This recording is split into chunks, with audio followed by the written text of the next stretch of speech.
Iya, iya, memang dari yang kapan hari apa yang di waktu awal refleks itu memang ada hipo, ada hiper.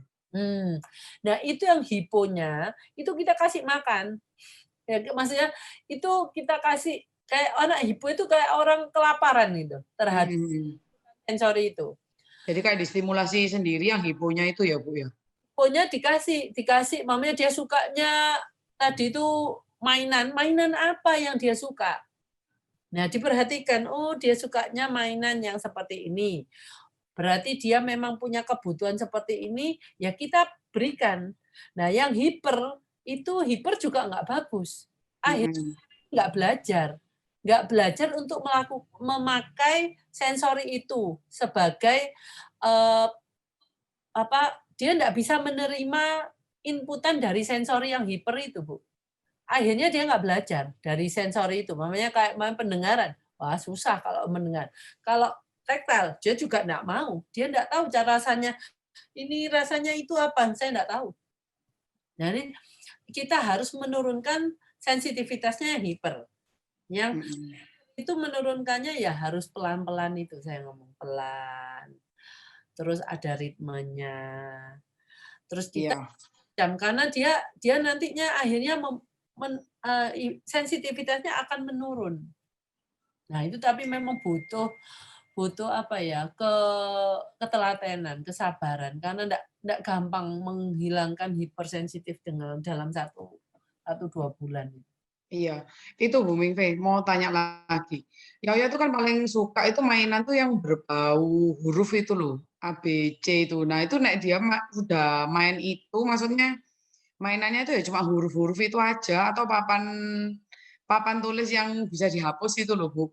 Nah Oh. kalau dia mainannya itu ya dia betah kalau maksudnya kalau kalau kita kasih itu ya dia betah mau main itu terus kan takutnya kan semakin kayak, apa, berada di dunianya sendiri itu loh, Bu. Bu, Ibu kalau dia main itu ya, nggak apa-apa dia main itu. Jadi gini, dia belum bisa membaca atau sudah bisa membaca? Sudah bisa. Sudah bisa membaca tapi, dia tahu artinya? Nggak tahu kayaknya. Kalau benda-bendanya gitu misalnya dia nulis misalnya apa, terus bendanya yang mana itu bisa nunjuk sih. Tapi Oh. kalau sementara ini kalau saya tanya misalnya, "Ini apa?" Gitu, dia nggak bisa jawab. Tapi kalau misalnya saya bilang, "Ambil remote," gitu, dia bisa ambil remote terus ngomong, "Remote," gitu. Tapi kalau misalnya saya yang pegang remote-nya, saya bilang, "Ini apa?" Gitu, itu nggak bisa jawab, mungkin nggak paham konsep Pertanyaan. pertanyaannya. Nah, jadi kalau ini Ibu ini sebenarnya dia nggak bisa konsep bertanyanya, dia nggak tahu arti pertanyaannya. Tapi Iya, dia saya yang tadi saya tanya karena Ibu kan melenceng dari tadi dia suka ABC itu ya. mhm, Dia suka ABC, dia, maksudnya gini, itu hal yang bagus, tapi jangan berlebihan, ya toh. iya, Itu jadikan itu sebagai apa ya, kalau Ibu dia suka main itu, jangan jangan keluarkan A sampai Z.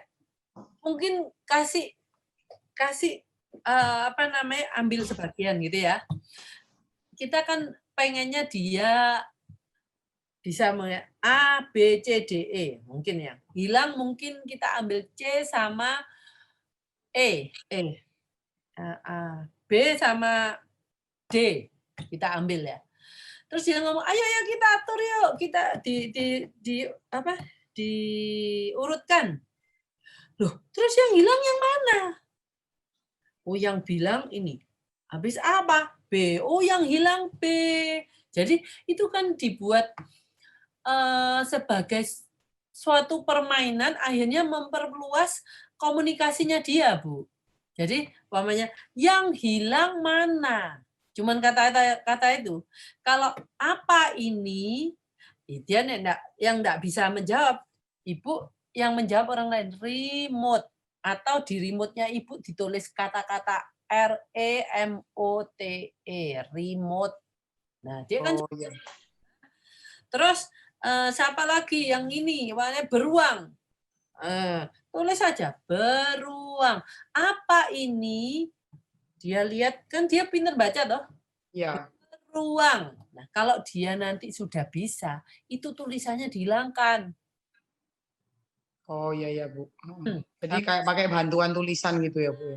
Itu kayak label aja gitu loh. Tapi Ya. coba kalau mamanya ibu mau ngecek lagi, tanya itu dari kejauhan yang dimana make sure dia nggak bisa baca kan? Apa ini? Oh remote, berarti dia sudah nggak baca. Nah Iya, label iya Bu. angin. Nah jadi dia ngerti apa ini itu sesuatu yang namanya dia. Kalau mungkin kalau ini siapa ini? Mama. Mungkin ibu kalau ibu bawa aja ini apa labelnya ditaruh di sini. Tapi kalau dia mau tanya siapa ini? Mama. Nah nanti mamanya lain kali ibu nggak usah pakai mama itu, mamanya di apa? Dihilangkan. Iya, Dicoba iya. kata-kata mama itu. Iya. Iya Bu.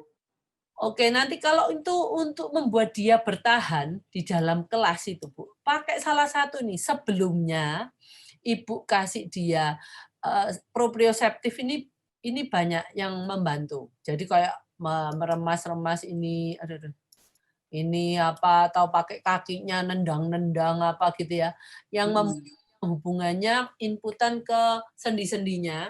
Nah itu begitu masuk kelas biasanya dia tenang. Nah, yang di sana kalau ibu, saya lihat ibu nggak ada behaviornya, perilakunya dia itu nggak ada aturannya gitu loh. Jadi dia terbiasa semaunya sendiri. Iya, masih semaunya sendiri. Itu kalau mamanya ini bukan problem sensori, ini problem behavior. Nah, kalau pun sensorinya bagus, wong dia kayak anak normal itu, Bu. Ada yang nggak bisa ditata kan? Nah, Iya.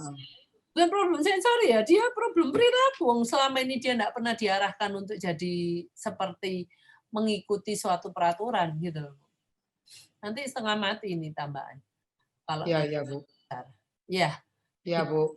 namanya ya. Coba Oke, makasih Bu Minggi. sama-sama. Aduh, Abista Araya. Satu lagi pertanyaan saya untuk ketika saya ajari bicara, mulut saya selalu dia rebas.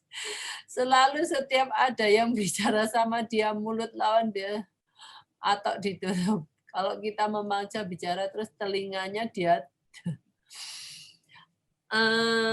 gini Bu, ya. Kalau Ibu mencurigai dia tidak nyaman terhadap suara, kalau dia pakai suara lain, bukan orang bicara, misalnya suara musik, apakah dia mau menerima? Kalau anak, iya. Bu, kalau suara blender itu dia nggak suka. Nah, itu kan pasti. Suara blender, terus suara musik blur keras itu dia juga nggak suka. Suara hujan itu dia juga gitu, langsung tutup telinga, masuk rumah gitu. Terus kayak gitu Bu. Geleng-gelengkan kepala, gitu. Bu, dia ini hipersensitif terhadap volume. Jadi Ibu kalau ngomong sama dia jangan keras-keras. Coba ngomongnya pelan-pelan. Abista, ini mama. Jadi, karena kita akan cenderung kalau ngomong sama dia itu mungkin keras-keras semua. Dipikir dia dengan lebih jelas gitu kan gitu. Oke. Nah, sekarang enggak Bu. Ibu coba cara ngomongnya sama dia kayak kita ngomong sama pacar kita lah. Itulah kalau Ibu ngomong sama orang yang Abista ini namanya ini gitu loh. Coba Bu. Karena lihat dia itu memang Ibu belikan dia headphone itu loh Bu, headphone yang itu loh, yang saya ngomong untuk atau earplug itu biasanya anak-anak lebih nggak suka headphone ini loh Bu. Dikunyah Bu, pernah saya kasih itu, tiba-tiba dimakan sama dia, dikunyah-kunyah kabelnya keluar semua, jadi yang earphone itu dimakan, diomoti gitu terus sampai bredel. Ya hipo di mulutnya, Ibu belikan ini untuk masukkan mulutnya. Gitu Bu. Jadi kalau ini dia enggak atau apapun yang lain, apa ya, ya makanan yang keras-keras, dia supaya kunyah-kunyah. Jadi dia sensor, Ibu lihat, berarti bukan mulutnya dia itu hipo, bukan banyak, semua dimasukkan mulutnya toh. Jadi Ibu kasih itu semua. Iya, betul. Iya, Bu. Habis itu baru kasih ini. Jadi supaya dia kalau dikasih mulutnya, dia sudah nggak ngunyah kabel. Mana tadi ya? Ini. Tutup telinganya. Ya berarti kan telinganya hiper, mulutnya hipo. Oh, Iya, baik, Bu. Saya berikan ini. ya. Jadi terus ngomongnya sama dia jangan keras-keras, Bu. Dia kalau pun kita kan nggak suka, Bu. Nggak nyaman lah kita dengar suara blender kan. Tapi kita masih bisa Iya. tahan. Kalau dia ambang ketahanannya nggak setinggi kita gitu loh, Bu. Jadi coba kalau pakai blender dikasih ini, dikasih penutup telinga. Kan dia akan jauh lebih. Jadikan perilaku gitu loh, Bu. Itu anaknya Ibu ya di background-nya ya. Kayaknya dia suka lari-lari gitu ya, Bu ya. Atau lompat. Iya, ya lompat, ya lari di atas kasur itu langsung wes itu lompat-lompat. Terus nanti berhenti lari lagi antara teras rumah begitu terus. Nah, ini alhamdulillah setelah suplemen 3 bulan itu Bu, sekarang kalau makan tuh saya bilangi, Bista duduk ya, duduk sampai makanannya selesai gitu. Itu kalau tinggal 1 sendok aja baru pergi. Jadi udah manut gitu loh, Bu. Terus Bista minum obat ya gitu. Kalau suplemen yang dulu tuh enggak nurut. Nah, sekarang ini dia nurut, diminum sendiri, Bu. Dia udah paham ini obatnya gitu. Diminum habis makan itu terus diminum gitu. Iya, Bu. Itu sudah bagus. Cuman gini loh, Ibu harus ngerti kebutuhannya dia. Dia kalau suka lari-lari gitu ya, Bu ya. Berarti itu kan butuh proprioseptifnya sama vestibularnya itu dia butuh masukan. Jadi kalau Ibu enggak ngasih dia kesempatan untuk dia mendapatkan inputan itu, dia ya akan lari-lari kayak gitu, Bu. Jadi istilahnya gini, mending Ibu kasihlah dia, ajak dia lari sungguhan. Nggak boleh lari-larian seperti anu. Jadi dia memang butuh. Lari kalau proprio itu kan tadi itu kayak gini, Bu. Dia suruh ngangkat, suruh nyeret, suruh ini Bu beli teraben buat tarik-tarian. Ini loh, Bu. Iya. Ini suruh ngangkat buku. Ini galon sudah kuat, Bu, sekarang. Dulu tuh saya kasih meja, kursi gitu, Bu ya. Sekarang galon itu diangkat, Bu, sudah. Aduh. Jadi kok saya nggak ada gitu, diangkati sendiri, diseret-seret sendiri. Bisa jangan gitu ya udah gitu. Bu beli ini nih.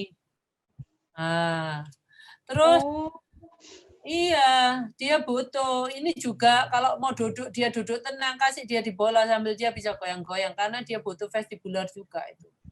Ini nggak mau, Bu, ini masih nggak nyaman ini kan saya ini bola gym ya, Bu ya. Saya belikan ini. Tapi dia belum nyaman ini, Bu. Nolak mesti. Kan kadang saya taruh terlentang di atasnya terus tak goyang-goyang gitu. Jangan itu dia protes. Ibu jangan biar dia bermain sendiri. Caranya dia dulu, jangan diintervensi. Dia pengen saya mau tahu dia caranya bermain seperti apa. Nah, jadi kita tahu dia tuh merasa nyaman, aman, atau dia kalau dia merasa nyaman dia bisa jungkir balik di sini enggak apa-apa, Bu. Tapi kalau dia takut waktu Ibu mungkin dia ada vestibularnya. Vestibularnya yang hipo, itunya yang proprionya yang hiper. Vestibularnya hiper, proprionya yang hipo.